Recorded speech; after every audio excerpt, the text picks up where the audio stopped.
Imagine living in a world where trust is a luxury and loyalty can cost you your life. In the heart of the Soviet Union during the late 1940s, this was the grim reality for many. Welcome to Before Now, where we explore the darkest chapters of our past and their echoes in today's world. In this episode, we will be taking a closer look into the chilling atmosphere of political paranoia that enveloped Leningrad under Joseph Stalin's regime, and how Stalin surprisingly turned against his own party leaders. Before we dive in, make sure to like, subscribe, and comment below with your thoughts on this dark period in history. In the aftermath of World War II, Leningrad, formerly known as St. Petersburg, was a city marked by resilience and suffering.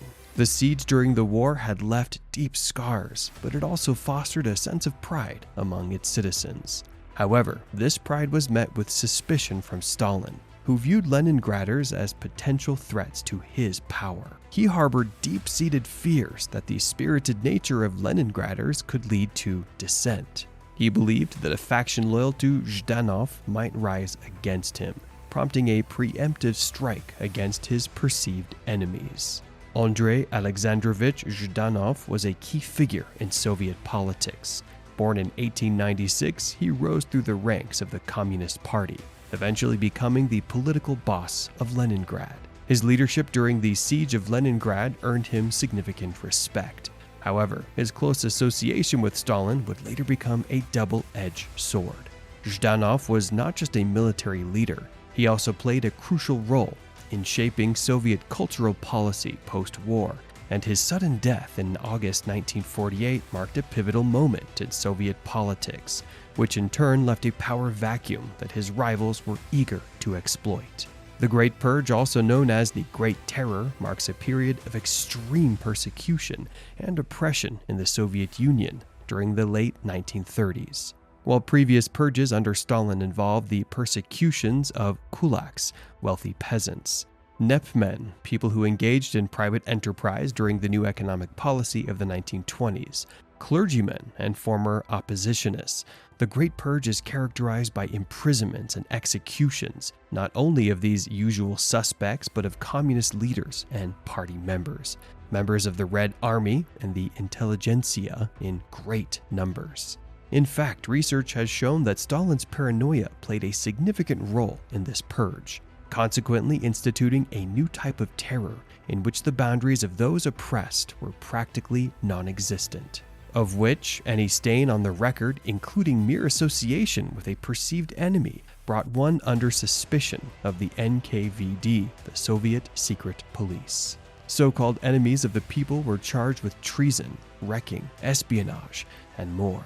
There were strong anti-elitist attitudes and persecution against those who practiced favoritism, bullied subordinates, developed their own cults of personality, and inappropriately used state funds. The Leningrad Affair officially began in 1948 and lasted until 1950, characterized by a systemic eradication of party officials and bureaucrats associated with Zhdanov, with accusations ranging from conspiracy to treason, often fabricated by Stalin's inner circle. Nikolai Voznesensky, Pyotr Popkov, and Alexei Kuznetsov were among those targeted and victimized by Stalin's actions. They were falsely accused of attempting to restore Leningrad's historical significance at the expense of Moscow's authority. NKVD, People's Commissariat for Internal Affairs, also served as an embodiment of victimization by employing torture and intimidation to extract confessions from innocent victims. The fabricated nature of these charges illustrates Stalin's ruthless tactics, using fear and manipulation to consolidate his power. As arrests escalated, over 2,000 individuals from Leningrad's government were imprisoned or executed under the guise of revolutionary justice. Those accused of counter-revolutionary behavior faced either execution or imprisonment, with the latter often leading to death in the Soviet Union's brutal Gulags. Although Gulag prisons existed across the USSR, the largest were built in remote regions of Siberia, far from observation or the easy ability to escape. In these camps, political prisoners were forced to perform hard labor under terrible conditions. Many died from exposure to harsh elements, lack of nutrition, and unsanitary conditions. To bolster this involuntary labor force, gulags also included common criminals instead of just political prisoners. As such, prisoners who did not meet work quotas received fewer rations, resulting in starvation. Ultimately, fear of the gulags kept almost all political dissent quiet throughout the Soviet Union. Before we continue, take a moment to like this video and subscribe to this channel to stay updated with the explosive revelations we have lined up.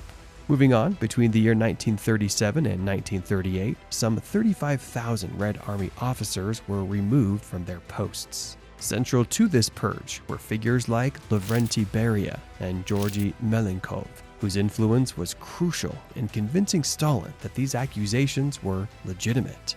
They utilized their position to manipulate evidence and fabricate charges against Zhdanov's associates. This included orchestrating false confessions extracted under duress, which were used to substantiate claims of treason against those loyal to Zhdanov. At that time, Khrushchev noted that the charges of treason and conspiracy levied against the victims of the purge had been fabrications. He charged that Lavrentiy P. Beria, the late chief of security police, and V.S. Abakumov, Minister of State Security, 1947-51, had been responsible for making up the cases against Zhdanov and his followers, and for convincing Stalin of the authenticity of the accusations. In July 1957, Khrushchev further identified Malenkov as one of the chief organizers of the purge.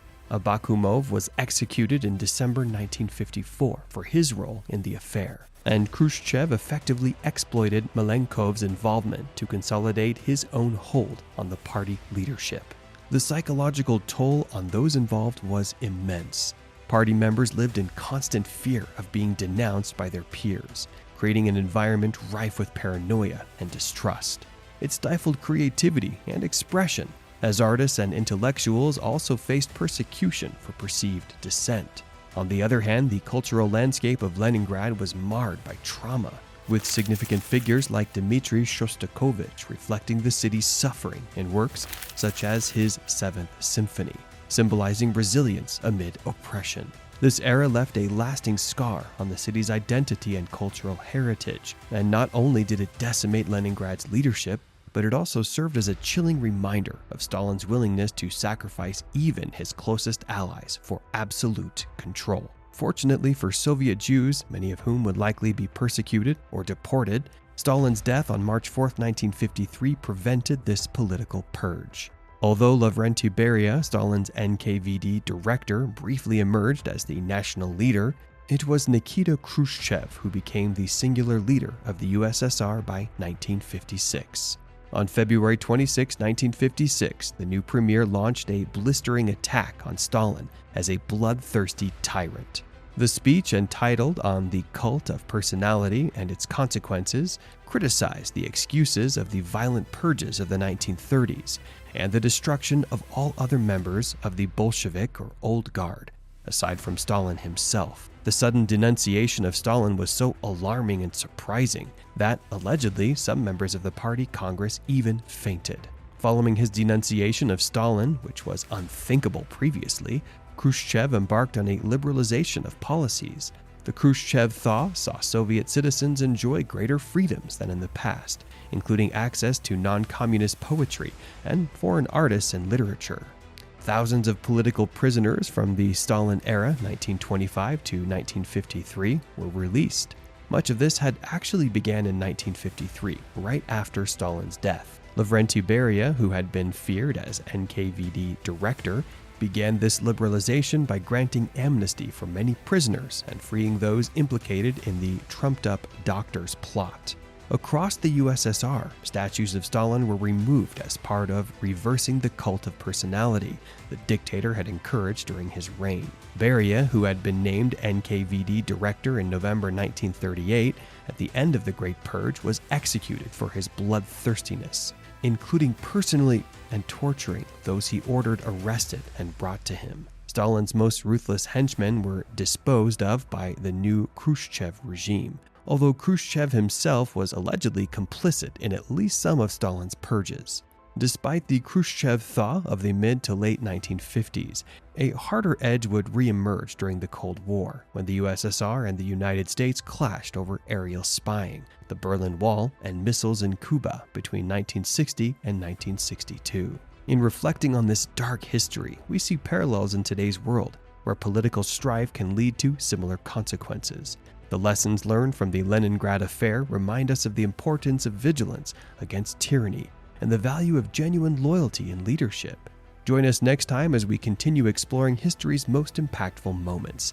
And don't forget to like, subscribe, and hit that notification bell for more insights as we continue to explore historical events. What do you think about Stalin's methods? How do they compare with modern-day governance? We want to hear your thoughts.